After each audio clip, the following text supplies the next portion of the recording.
پاکستان کے بالائی علاقوں اور خیبر پختونخوا کے متعدد اضلاع میں کلاؤڈ برسٹ اور فلیش فلڈنگ سے پچھلے 48 گھنٹوں میں ہونے والی تباہی میں جاں بحق افراد کی تعداد 340 سے تجاوز کر چکی ہے، جبکہ صرف خیبر پختونخوا میں کلاؤڈ برسٹ، سیلاب اور آسمانی بجلی کے واقعات میں 320 سے زائد افراد جاں بحق ہوئے ہیں۔ اور افسوسناک بات یہ ہے کہ یہ تعداد حتمی نہیں ہے، کیونکہ متاثرہ اضلاع میں ریلیف اور ریسکیو کی سرگرمیاں جاری ہیں اور ان اضلاع میں ابھی تک کئی لوگ لاپتہ ہیں، اس لیے اس خدشے کا اظہار کیا جا رہا ہے کہ جاں بحق ہونے والے افراد کی تعداد میں اضافہ ہو سکتا ہے۔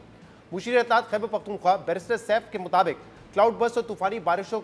سے خیبر پختونخوا کے 11 اضلاع متاثر ہوئے ہیں اور ان اضلاع میں 3817 افراد سیلاب سے متاثر ہوئے ہیں۔ 32 افراد تاحال لاپتہ ہیں جن کی تلاش جاری ہے۔ ریسکیو کی سرگرمیوں میں 545 ریسکیو اہلکار، 90 گاڑیاں اور کشتیاں حصہ لے رہی ہیں، جبکہ خیبر پختونخوا کی صوبائی حکومت نے متاثرہ اضلاع مجموعی طور پہ 50 کروڑ روپے جاری کیے ہیں، جن میں سے 15 کروڑ روپے سب سے زیادہ متاثر ہونے والے ضلع بنیر کے لیے جاری کیے گئے ہیں۔ اس وقت صوبائی ڈسٹرکٹ مینجمنٹ اتھارٹی کے ساتھ ساتھ national district management authority, Pakistan army اور ضلعی انتظامیہ متاثرہ علاقوں میں امدادی سرگرمیوں میں مصروف ہے، جبکہ وزیر اعظم پاکستان میاں محمد شہباز شریف اور وزیر اعلیٰ پنجاب مریم نواز نے بھی علی امین گنڈاپور کو فون کر کے وفاقی حکومت اور پنجاب حکومت کی جانب سے مکمل تعاون کی یقین دہانی کروائی ہے۔ پچھلے 48 گھنٹوں میں کلاؤڈ برسٹ اور سیلاب سے سب سے زیادہ بری طرح خیبر پختونخوا کا ضلع بنیر متاثر ہوا ہے، جہاں ڈپٹی کمشنر کاشف قیوم کے مطابق 184 افراد کے جاں بحق ہونے کی تصدیق ہو چکی ہے۔ بنیر میں پیر بابا کے علاقے میں پورے کے پورے گاؤں صفا ہستی سے مٹ گئے اور سیلابی ریلے کے گزرنے کے بعد اس علاقے سے جہاں دل خراش مناظر دیکھنے میں آ رہے ہیں، وہیں دل دہلانے والے داستانیں بھی سامنے آ رہی ہیں۔ کے اندر کچھ بھی نہیں بچا، یہ پورا سامان جو ہے خراب ہو گیا، یہ ہمارے گھر کے دروازے جو ہے کھل نہیں سکتے کہ ہم اندر جائیں، اور کوئی آ نہیں رہا، کھانے پینے کی بہت مشکل ہے، ہمارے پاس کچھ بھی نہیں، یہ دیکھو کچھ بھی نہیں بچا، سب گھر خراب ہو گیا، تباہ برباد ہو گیا، کوئی ہمارے پاس نہیں ہے ادھر پوچھنے کے لیے۔ جو سیلاب اس وقت آیا تھا کہ ہم سو رہے تھے، صبح کا وقت تھا، بس ہم جب بھی اٹھ گئی تھی تو پانی ہمارے گھروں میں داخل ہو گیا تھا، کچھ بھی نہیں نکال سکتا۔ ابھی ہمارے محلوں کے اپنے دیکھا، ہمارے گھروں کے دیکھا، ہمارے کچھ گلیوں کو دیکھا، ہماری سب جو بھی جگہ ہے نا سب خراب ہے، کھانے پینے کی چیز بھی کہ ہمارے گھروں میں موجود نہیں ہے۔ میں کام مزدوری کرتا ہوں، دیہڑی کرتا ہوں، ادھر ایک نقصان ہوا ہے، اتنا نقصان ہوا ہے کہ حساب سے باہر ہے جی، 10 گھر تباہ ہوئے مکمل طور پر۔ گھر بھی تباہ ہوا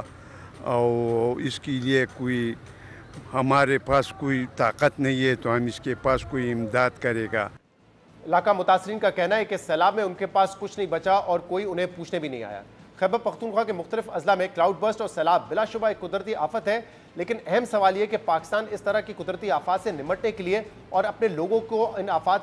سے محفوظ رکھنے کے لیے کس حد تک تیار ہے، کیونکہ 2025 کے کلائمیٹ رسک انڈیکس کے مطابق پاکستان موسمیاتی تبدیلی سے سب سے زیادہ متاثرہ ملک قرار دیا گیا ہے، اور پاکستان میں جہاں موسمیاتی تبدیلی کی وجہ سے مانسون بارشوں کی شدت میں اضافہ ہو رہا ہے، وہیں قدرتی آفات کے واقعات میں بھی اضافہ ریکارڈ کیا جا رہا ہے، کیونکہ اقوام متحدہ کی رپورٹ کے مطابق پاکستان میں پچھلے 23 سالوں میں موسمیاتی تبدیلی سے 8 بڑے سیلاب آ چکے ہیں، اور تشویش کی بات یہ ہے کہ پاکستان کی ان قدرتی آفات سے بچنے کے لیے تیاری بھی نظر نہیں آ رہی ہے، جس کی اہم مثال پاکستان میں ارلی وارننگ سسٹم کا مکمل فعال نہ ہونا ہے، کیونکہ ورلڈ بینک کی فنڈنگ کے باوجود پاکستان موسمیاتی آفات کی پیشگوئیوں کرنے والے جدید ارلی وارننگ سسٹم کو 7 سال بعد بھی مکمل طور پہ فعال کرنے میں ناکام رہے۔ وزیر اعظم شہباز شریف نے بھی 2 ہفتے پہلے گلگت میں خطاب کرتے ہوئے 7 سال میں ارلی وارننگ سسٹم مکمل طور پہ فعال نہ کرنے پر برہمی کا اظہار کیا تھا۔ ایڈوانس وارننگ سسٹم، بڑا متحرک روبسٹ سسٹم یہاں پر موجود ہونا چاہیے۔ 7 سال سے یہ پروگرام چل رہا ہے اور کاغذوں میں، چاہے وہ وفاقی حکومت ہے چاہے وہ صوبائی حکومت ہے، ان 7 سالوں میں کوئی خاص خاطر خواہ کام نہیں ہوا، اور اختصار کے ساتھ یہ کہوں گا کہ اس 1.25 سال میں بھی جو کام ہونا چاہیے تھا اس سپیڈ پہ نہ ہوا۔ مہربانی کر کے اب جو ٹائم لائنز دی ہیں اس میں 1 دن کی بلکہ 1 گھنٹے کی بھی اس میں اضافہ نہیں ہوگا۔ وزیر اعظم شہباز شریف ارلی وارننگ سسٹم کی تنصیب میں تاخیر کا اعتراف کر رہے ہیں۔ اہم بات یہ کہ ورلڈ بینک نے ابتدائی طور پہ 2018 میں موسمیاتی تبدیلیوں کے چیلنج سے نمٹنے کے لیے $188 ملین کا فنڈ پاکستان کے لیے منظور کیا تھا، جس میں دیگر عوامل کے ساتھ ساتھ اس طرح کی قدرتی آفات کی بروقت پیشگوئی کے لیے ارلی وارننگ سسٹم اور رڈارز کی تنصیب کے لیے $60 ملین کی رقم بھی شامل کی گئی تھی۔